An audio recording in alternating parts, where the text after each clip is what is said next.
Matthew 6.34. Ano sabi doon ng ating Panginoong Hesus? Therefore, do not worry about tomorrow. O, bukas, tomorrow na. Diba? So, huwag mo na problemahin yung bukas. Problemahin mo, it's today. Kasi buhay ka ngayon. Amen po ba? Ayan. For tomorrow will worry about itself. Each day has enough trouble of its own. Sa Tagalog, nilagyan ko ng Tagalog para mas clear. Kasi iba English speaking eh. Di ba Mark? English speaking si Mark kaya ni-English ko. Ayan.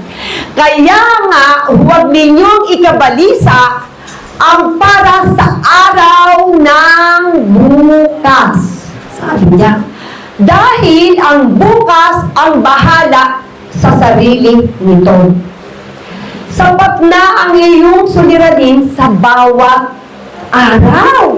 It doesn't mean, alam ng Diyos na bawat araw ay may dumarating na suliranin. Pwedeng suliranin sa mag-asawa. Sino may asawa na dyan? Minsan nag-aaway. Magkabati kayo nung gabi, nung umaga na iba na. Ganun yun.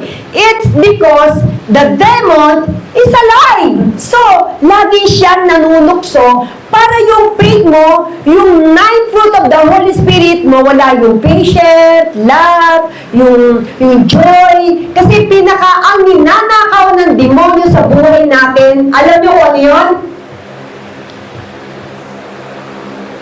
Joy. Pag nawala yung joy sa buhay mo, lack of knowledge of the Word of God. Nakalimutan nila na pahalagahan ang salita ng Diyos, pahalagahan yung sarili nila. Dahil bakit? Nag-anxiety na siya eh. Nawala na.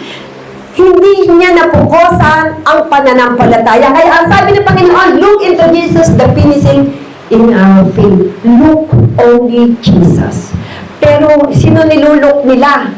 Nilulok nila yung problema bukas, problema sa isang linggo. Pag problema mo, sabi nga, huwag mong problemahin yung bukas eh. Problema mo, andito ka ngayon, nasa church ka, pero hindi ka makapag-concentrate. Kasi, iniisip ko mamayang hapon eh, problema na naman ako. Ibig sabihin, hindi pa nayayari yung oras mo, dinagdagan mo na agad ng isip mo ng problema.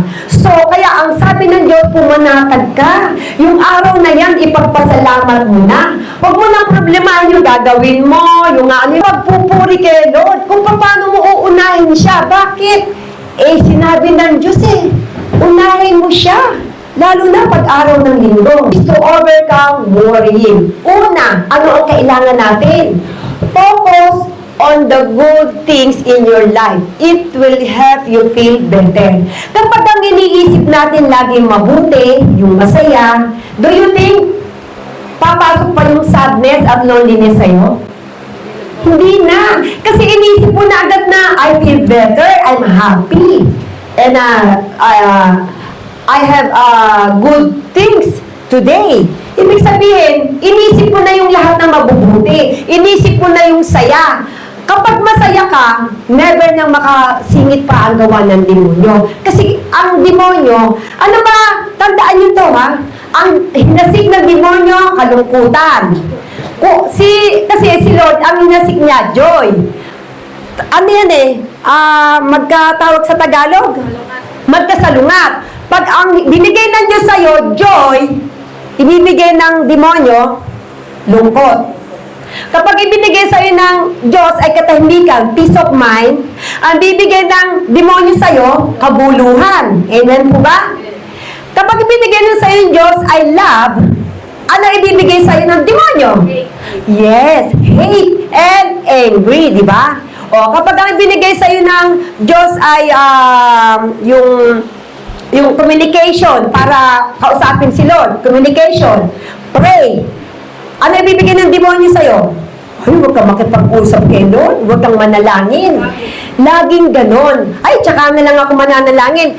Kasi, yung demonyo, na isalungat sa naisin ng Diyos. Siya nga'y kontrabida ng buhay mo. Kaya akala mo, ang kontrabida ay yung mga kasama mo sa bahay. Tok.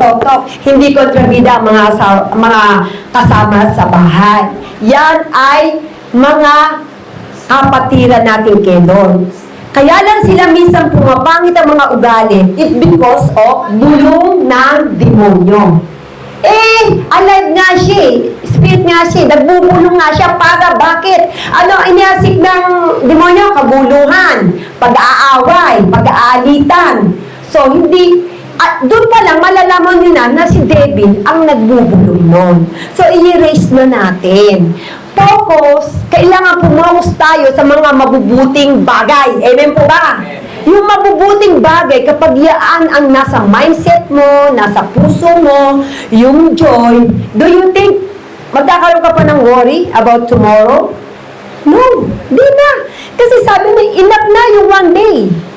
So, tomorrow, tsaka ka mang problema. Ando naman uli si Lord. Every day, every morning, andyan lagi si Lord sa buhay mo.